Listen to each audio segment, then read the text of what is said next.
de la beauté, nécessairement, l'on est amené à juger. Et pourtant, le jugement esthétique a aujourd'hui plus que jamais mauvaise presse. Pourquoi ? Parce que le mot et la chose, sans doute, sentent un peu trop leur tribunal. Juger, en effet, quand on ne se contente pas d'émettre un avis, c'est départager, distinguer, approuver et rejeter, élire et écarter.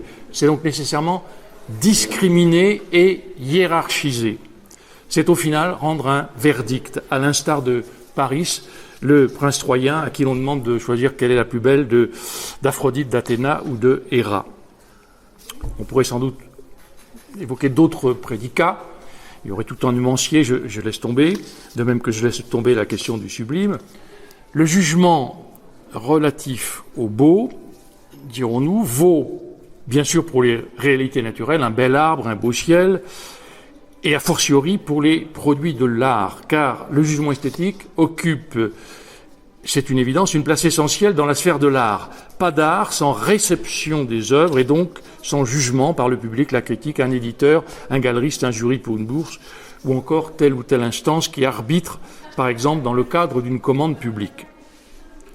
On objectera immédiatement que pourtant des goûts et des couleurs, il n'y a pas à disputer, c'est-à-dire à déterminer de manière déterminante, de manière conclusive, ce qui est beau et ce qui ne l'est pas. Il y a seulement, tout au plus, à discuter et non pas à trancher, à juger.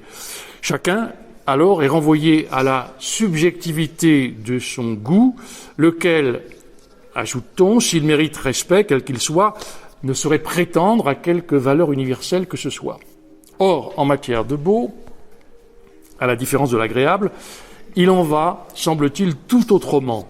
On n'est pas prêt, en effet, à se contenter de ce relativisme du goût, car avec le jugement sur le beau, ce que je trouve beau, moi, je sous-entends qu'il l'est en soi, objectivement, et non pas seulement pour moi. On sous-entend que ce jugement, idéalement, doit pouvoir être reconnu par tous. Le jugement, alors, n'est pas un simple avis, il a, ou du moins il voudrait avoir, une force de loi. Pourtant, il nous faut bien constater dans la réalité que c'est tout le contraire qui advient. Le dissensus est la règle et la guerre du goût est, dans le domaine esthétique, permanente.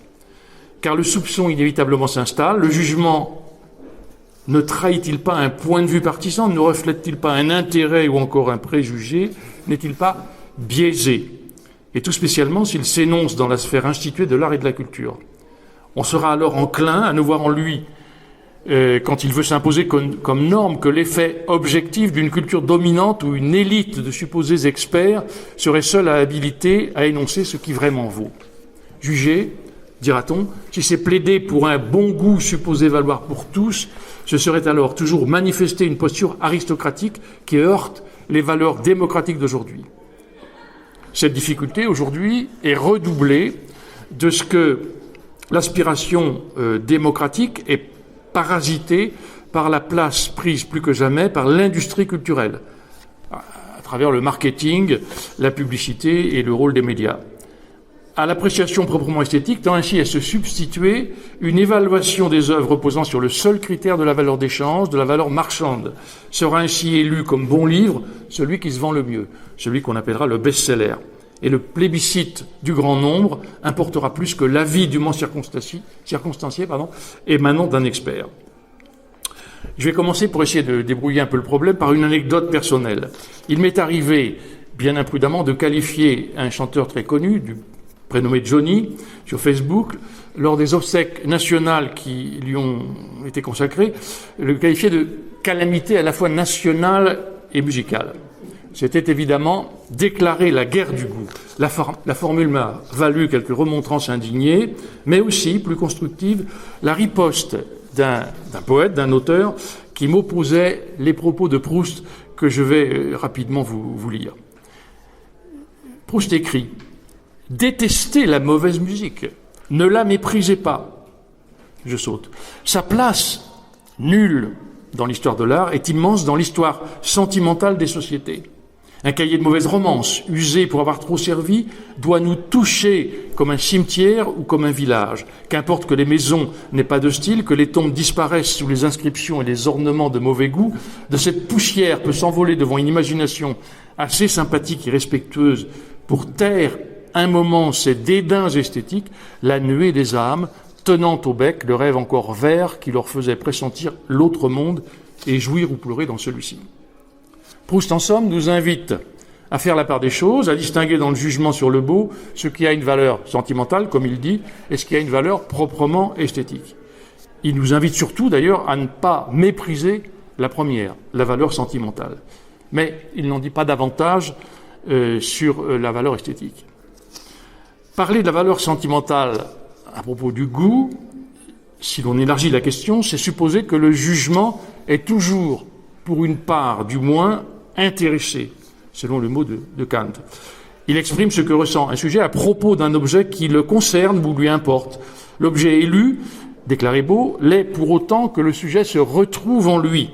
Subjectif, le jugement de goût est relatif à ma personne, à ce que je ressens, et qui est fonction de ce qui s'est cristallisé en moi, émanant de mon appartenance sociale, régionale, générationnelle, culturelle, etc.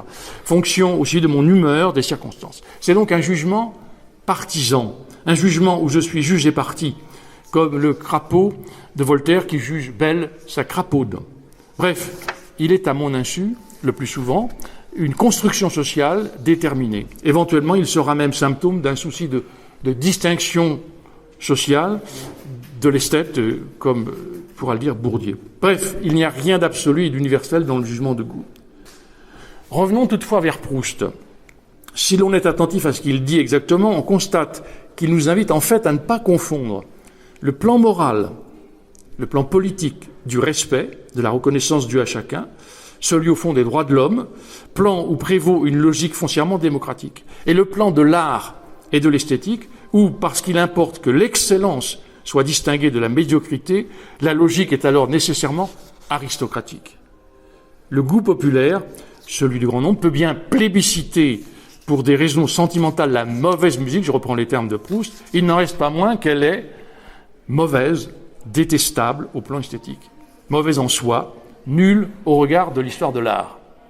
Et c'est là évidemment que commence la vraie difficulté. Reste en effet entier le problème de ce que peut bien être cette valeur esthétique, s'il se peut qu'elle échappe à la loi de la marchandise, peut-elle, bien qu'émise d'un point de vue subjectif, posséder cependant une valeur universelle. Proust lui-même, en qualifiant de mauvaise une musique qu'on supposera populaire au goût du jour, ne fait-il pas, demandera-t-on, qu'exprimer un point de vue de classe, celui de la classe dominante, forcément particulier et subjectif. Il serait tentant ici de renoncer et d'en rester à une esthétique négative, de se contenter du relativisme ordinaire, de s'en tenir à un plaidoyer, par ailleurs légitime, pour la diversité, au risque évidemment, si finalement tout se vaut, qu'il n'y ait plus d'autre pierre de touche que la seule valeur marchande. L'enjeu du problème n'est donc pas mince. Maintenir la possibilité d'un jugement qui puisse valoir pour tous, qui puisse à bon droit revendiquer un assentiment universel, ou du moins qui s'inscrive dans cet horizon idéal, n'est-ce pas en effet résister à l'émiettement du monde, continuer de vouloir encore un monde commun, car pas de monde commun, dira Hannah Arendt, sans sens commun, lequel, selon elle, en dernière instance, est toujours un sens esthétique, qui requiert un partage du sensible. Essayons toutefois d'esquisser pour finir, trop vite, non pas une solution, mais un chemin qui permettrait de ne pas en rester à l'aporie que je viens d'énoncer. C'est donc une hypothèse que je vais proposer en mettant en évidence 2 critères, si on peut parler de critères. Je partirai de 3 exemples. 2 exemples. L'un, le premier, emprunté à Barthes, qui écrit ceci à propos de la lumière du Sud-Ouest. Je le cite. « Il faut la voir, cette lumière, la grande lumière du Sud-Ouest, noble et subtile tout à la fois. Je dirais presque l'entendre tant elle est musicale, à l'automne qui est la saison souveraine de ce pays, liquide, rayonnante, déchirante, puisque c'est la dernière belle lumière de l'année, illuminant chaque chose dans sa différence. Le Sud-Ouest est le pays des microclimats. Elle préserve ce pays de toute vulgarité, de toute grégarité, le rend impropre au tourisme facile et révèle son aristocratie profonde. Ce n'est pas une question de classe, mais de caractère. Bon, le texte mériterait une analyse évidemment plus détaillée, mais je retiens deux choses évidemment. D'une part, la noblesse de cette lumière et le fait qu'elle révèle une aristocratie profonde. Un autre extrait de Barthes, cette fois qui porte sur les corps. C'est plus tout à fait donc la beauté naturelle. À propos de la foule de 36, le Front populaire avait promu un peuple aimable et partant photogénique. On le voyait en 36 dans les bals du 14 juillet, derrière la grille des usines occupées. Regardez les images de l'époque. C'était une sorte de peuple français, ancestral, socialiste. Il avait traversé la commune. Bon, je passe. Et il ajoute.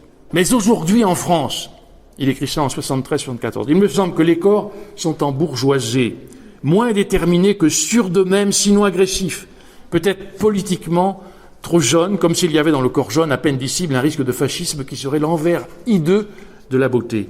Bref, le peuple français n'est plus photogénique. Évidemment, c'est des propos aujourd'hui qui sonnent malséants, mais bon.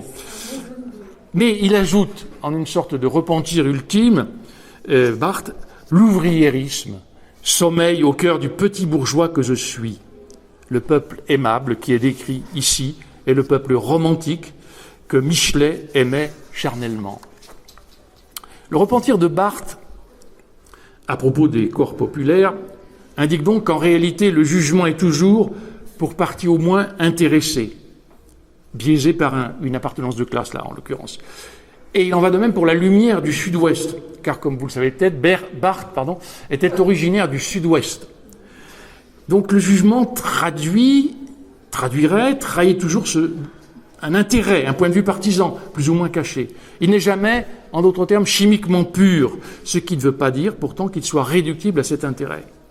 Qu'est-ce qui peut bien alors, dans l'apparition du beau, dans sa saisie sensible, n'être pas le fruit d'une construction, d'un intérêt, et du même coup résister à la déconstruction, prétendre à une valeur universelle?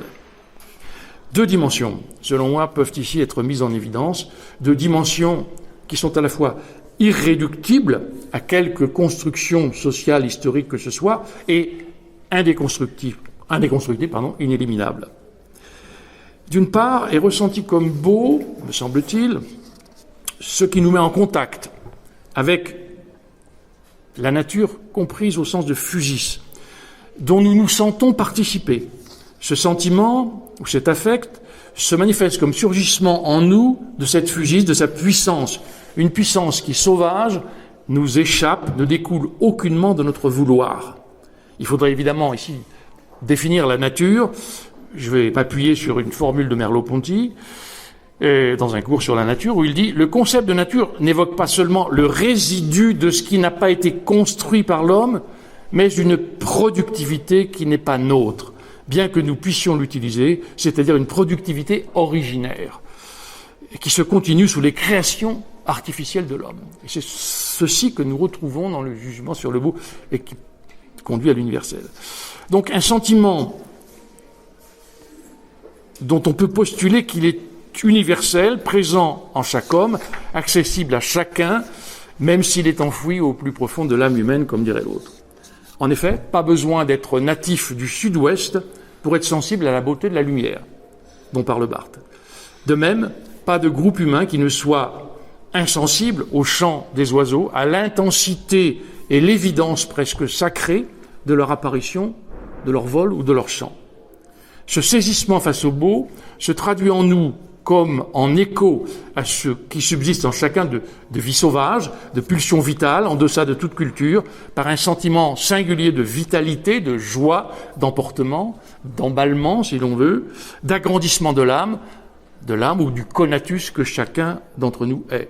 Et ce ressenti ne s'éprouve pas seulement au contact du beau naturel, il est aussi éprouvé dans la rencontre avec le beau artistique. Car l'œuvre d'art ne nous apparaît belle que lorsque semble cesser en elle le sentiment de l'artifice, du fabriqué. C'est en ce sens, fondamentalement, me semble-t-il, qu'on peut dire que l'art imite la nature. On pourrait encore ajouter ceci, c'est que, à travers ce sentiment de la nature, ce qui apparaît peut-être si on veut passer au plan métaphysique, c'est qu'il y a dans l'art, le sentiment de la beauté, comme une promesse messianique de bonheur retrouvé, d'âge d'or retrouvé, d'harmonie avec la nature et avec les hommes qui se manifeste. C'est ce que suggère, me semble-t-il, la phrase finale de Proust, quand il parle du rêve encore vert qui leur faisait pressentir l'autre monde, y compris à travers la mauvaise musique. Et c'est en ce sens, donc, qu'il me semble que le jugement esthétique est toujours aussi, d'une certaine manière, un jugement qu'on pourrait dire éco-poétique. Il a trait à la nature, et il a trait à ce que la nature fait surgir en nous, c'est-à-dire ce sentiment enfoui au plus profond de l'âme humaine, comme je le disais. Alors, deuxième dimension, c'est le sentiment de noblesse qui accompagne ce sentiment-là. Cette noblesse dont parle Barthes à propos de la lumière du sud-ouest. Et aussi bien à propos des corps, d'ailleurs, qui seraient photogéniques. Mais je vais m'appuyer sur un autre exemple, emprunté cette fois à Julien Gracq. Dans un fragment où il évoque des portraits dessinés en 1825 par David d'Angers, de survivants vendéens de la virée de Galerne. Je n'ai pas le temps de développer historiquement, mais les guerres de Vendée. Bon, bref, des soldats qui étaient du côté des Vendéens. Les soldats de Bonchamp.